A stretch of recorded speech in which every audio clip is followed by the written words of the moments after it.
But what are the technical and economical barriers to the widespread of the additive manufacturing? So there's the first of all is anisotropic properties of the material because of the layer by layer fashion of creating models. You get the anisotropic properties. So if we talk about the strength on the part you got, there's the different properties of the strength in X or Y direction comparing to the Z direction, because the adhesion between layers is much weaker than the adhesion among the layer. So there's also the limited choice of the materials. So depending on the printing technology you use, you're limited with the materials this technology is applicable to. So for example, if we talk about FDM, it's only a limited amount of plastics. If we talk about the SLM, it's the metal printing, you're limited to the alloys which are printable due to a different material physics basis. So there's also limited production accuracy and surface quality of parts. When you print objects in many technologies, the surface you have is pretty rough. So you have to polish it and apply different post-processing methods, which is also sometimes complicate a lot the production stage comparing to the traditional methods. There's also high capital investments due to the high cost of the printing devices. If we talk about the industrial printing devices, they might cost from $500,000 to $1 million. It's normal, and it's pretty big investments, which also slows down the spreading of additive manufacturing. There's also bigger costs of material services. So if we talk about the plastics and stereolithographic printing, the polymers might cost about $500 per 100 milliliter or $1,000 per 500 millimeter, depending on the material you use. So it's of course a very big amount of money, and because of this reason, these printing technique most of all used for prototyping and on early stage of development of the product when you have to make a lot of different types of your device in short amount of time. So that is interesting because the master form will cost you more. So there's also in some cases the absence of repeatability. So there's a special society, ASTM. So it's a special American Society for Testing Materials, and they work about on the standardification of the printing techniques. But it's a really real problem because of when you don't have the regulating documents on the production stage, you can't use this printing technique when you talk about responsible areas such as aerospace or automotive or planes and others, or of course medicine.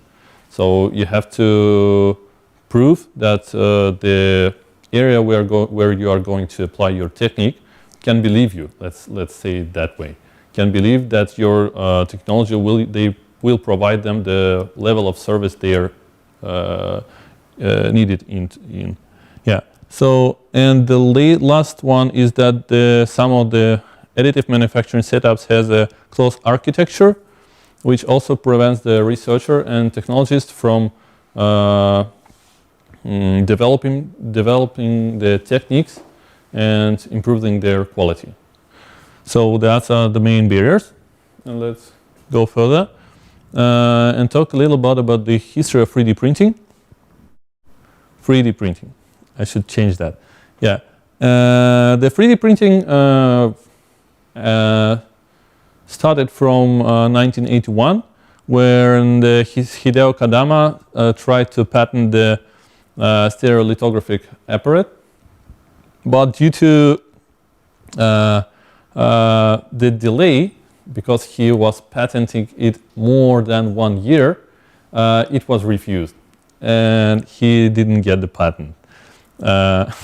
After that, in 3 years, the 3 French guys tried to also patent the stereolithographic apparatus, but it was cancelled from their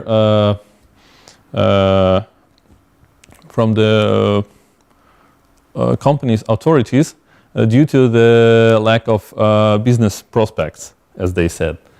And only in 3 weeks after that, the well-known Charles Hall finally patented this apparatus for production of three-dimensional objects by stereolithography and got the patent in USA. So this technology has been tried to be patented for 3 years with 3 different groups, and only the last one, the Charles Hall, did that. So it's pretty funny because everybody thinks that he's the one who invented that. So after that, the different technologies start to rise. In 1987, the first printer on this stereolithography principle has been created and started to be commercially available. It was SLA-1. After that, just in a year, the first SLS printer has been invented with DTM company. The SLS is selective laser sintering. It's the printing with metal powder. After that, the fused deposition modeling, or FDM,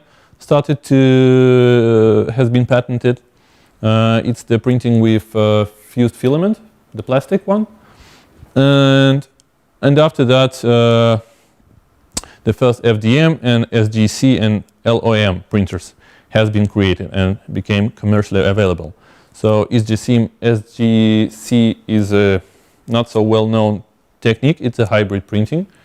When you first make a mask, then you polymerize the polymer, then you add some wax to fill the gaps, and then you polish the material once again to make it more precise. The LOM is the lamination, when you use the laminating film just by cutting layer by layer from it. So you put some film, you cut all you don't need, then you cover with additional layer and repeat it until you finish your object. Then in 92, the SLS printer became commercially available. Then in 93, inkjet printing was patented. And in 94, 96, also a number of patents on similar technology were published. And this started to be developed in many areas simultaneously. And the history of 3D printing called childhood finished with first production of organ, which was bioprinted using the plastic scaffold. It was in a year. And it was in 1999.